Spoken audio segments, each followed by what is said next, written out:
nice. Team. You're just Do it no one wants tonight. you in the shoot. Okay, no. Get out of here and go. Get the out of here. There's rich, and then there's Kardashian rich. But the road to billion-dollar empires wasn't paved with good intentions, clean reputations, or private lives. It was built on scandal. Divorce scandals, cheating scandals, Photoshop scandals, and everything. Shit legally, right? And just hit you in court and just get what I'm deserved from all of y'all being foul and trying to defame me. You want to play games with me? Okay, let's play. We going through receipts tonight, Kris. We going through Kardashians receipts didn't tonight, just survive Kim. drama. They weaponized it. They've turned every PR disaster into a product launch, every tabloid headline into a paycheck, and every cancellation into a bigger platform. This isn't just the story of how the Kardashians became famous. This is the story of how their biggest controversies, some accidental, some very intentional, turned into the most lucrative marketing machine pop culture has ever seen. Let's get one thing out of the way. None of this happens without the tape. Upcoming. Cool. I like that. In 2007, Kim Kardashian was best known as Paris Hilton's assistant, and maybe for organizing closets. But then, a private tape she made with Ray J mysteriously leaked to the public. Vivid Entertainment got their hands on it. And despite Kim claiming she was devastated, the Kardashian-Jenner family signed off on a $5 million deal to release it officially. It wasn't just a scandal, it was a launch strategy. And while the family has always denied orchestrating the leak, years later, Ray J would come forward claiming Kris Jenner was involved in negotiating the entire thing. He even showed alleged receipts and text messages during a bombshell 2022 interview. That tape did more than embarrass Kim. It put the entire family on the map. Within months, Keeping Up with the Kardashians premiered on E! Network. And Kim, she went from an it girl adjacent to the center of America's guilty pleasure. And just like that, sex became the seed money for a billion-dollar dynasty. Next came the marriage that lasted shorter than a jar of her SKKN moisturizer. In 2011, Kim Kardashian married NBA player Kris Humphries in a $10 million televised wedding special watched by over 10 million viewers. Just 72 days later, she filed for divorce. Fans were furious. Headlines screamed that the wedding was a scam, a PR stunt designed purely for ratings. Kris Humphries even filed to annul the marriage on grounds of fraud. But here's what no one could deny. The numbers were insane.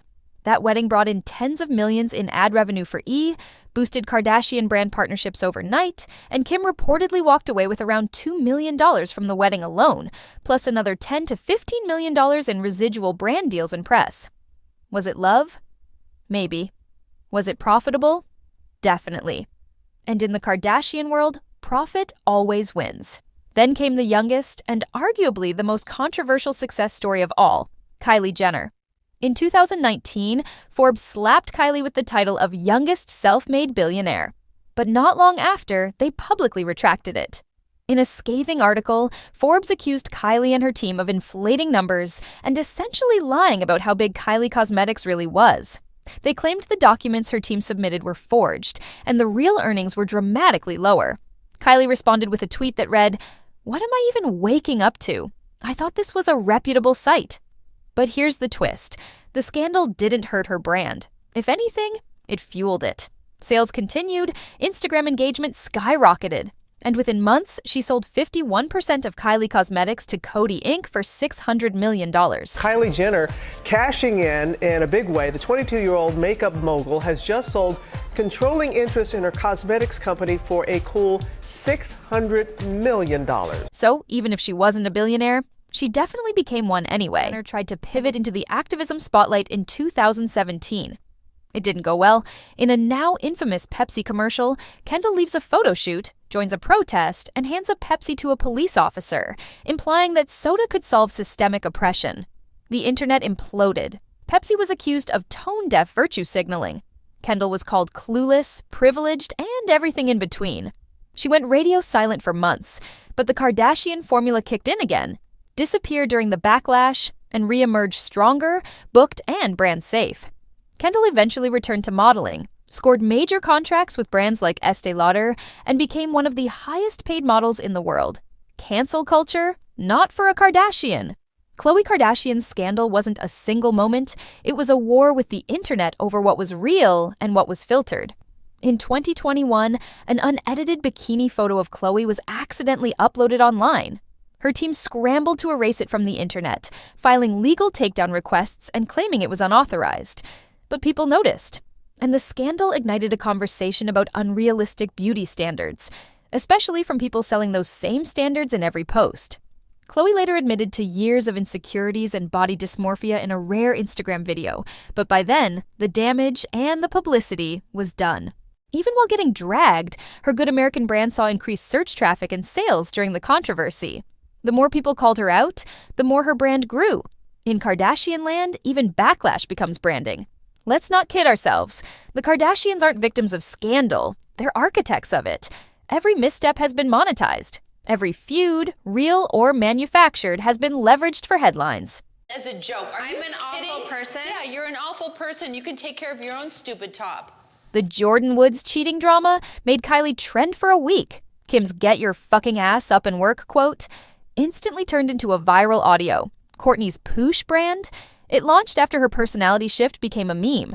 They've blurred the line between public failure and private fortune, and they've trained audiences to treat every scandal like a season finale. So while other celebrities run from controversy, the Kardashians run ads next to it. Because in the world of fame, attention is currency, and the Kardashians are filthy rich. If there's one person who deserves credit or blame for the Kardashian empire, it's Kris Jenner. The so-called momager didn't just manage her daughters' careers, she engineered a brand powered by chaos. And no one plays the scandal game better than Kris. Take the timing of announcements. Kim's divorce from Kanye coincidentally leaked just before the season 20 finale of Keeping Up with the Kardashians. Kourtney and Travis's wedding footage sold directly to Hulu, wrapped in a reality TV bow. Even family feuds like the explosive Kim versus Kourtney slap fight became promotional tools. Kris doesn't fix scandals. She markets them. And that difference, it's worth hundreds of millions. She once said, if somebody's going to write a story about you, might as well be you. And that's been her mantra.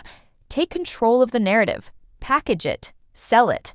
Even Kanye's very public breakdowns, while emotionally devastating, never derailed the brand, because Kris made sure the family machine kept moving.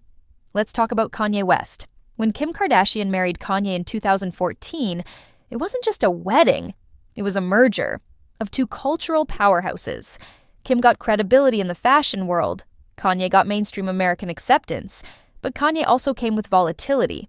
Political rants, mental health breakdowns, social media tirades. It was a PR nightmare and a goldmine. What are you taking for is nothing else. You're famous, bro. But I still got rights as a man. Okay, I still got rights as a man. In 2016, when Kanye was hospitalized for psychiatric evaluation, Kim's tearful phone call played out on their reality show just weeks later. When Kanye supported Trump, the internet went nuclear, but so did ratings. And when Kim finally filed for divorce in 2021, she did it with a Vogue spread and a carefully timed press cycle. The fallout was massive, but so was the attention. Kim launched Skims right in the middle of their breakup. Her most vulnerable PR moment became her strongest brand pivot.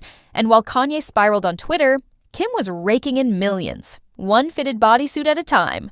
One of the most overlooked aspects of the Kardashian business model is timing. Product launches always follow headlines. When Kim got dragged for cultural appropriation over her kimono shapewear name, she didn't retreat. She renamed the brand SKIMS and doubled down on inclusivity marketing. It worked. The company is now valued at over $4 billion. Khloe's Good American brand launched following her fitness revenge body arc right after her split with Lamar Odom. Kourtney launched Poosh following her persona shift into the clean girl lifestyle after distancing from the show. Even Kylie launched a new product line shortly after her second child's birth announcement, timing the press cycle perfectly for maximum brand visibility. It's not a coincidence. It's strategy. The Kardashians don't just survive scandals, they convert them. In today's culture, getting canceled usually means exile. But the Kardashians, they've become almost immune. Cultural appropriation, tone-deaf moments, cosmetic procedures, environmental hypocrisy, private jet usage, any of these could end another influencer's career. But for this family, they're footnotes. Forgotten within 48 hours. Why? Because they flood the zone. So much content. So many posts, so many scandals. Audiences don't have time to stay mad. And Kris Jenner knows it. By constantly staying in the spotlight, they've conditioned their audience to keep watching no matter what. Scandal fatigue becomes viewer retention. It's not about being perfect, it's about being profitable. So what's next? North West is already going viral on TikTok. Kim's working with high-powered lawyers and the Innocence Project. Kylie's rebranding into the natural aesthetic. And Kris, she's probably planning a storyline 5 scandals ahead. The Kardashian empire isn't fading, it's mutating. They've survived TV, Instagram, TikTok, and cancel culture. And now they're gearing up for something even more powerful: legacy. But don't expect them to do it quietly. Expect them to do it the only way they know how: loud, controversial, and with a new product line right behind it. Because in the world of celebrity, attention is the new oil. And the Kardashians, they're still drilling. The next time a Kardashian ends up trending for the wrong reason, ask yourself, was it a mistake? Or a business decision? Because in this family, scandal isn't a curse. It's a marketing plan. And every headline is worth millions. So while the internet argues, the Kardashians cash out. And that is how scandal became the most lucrative currency in Hollywood.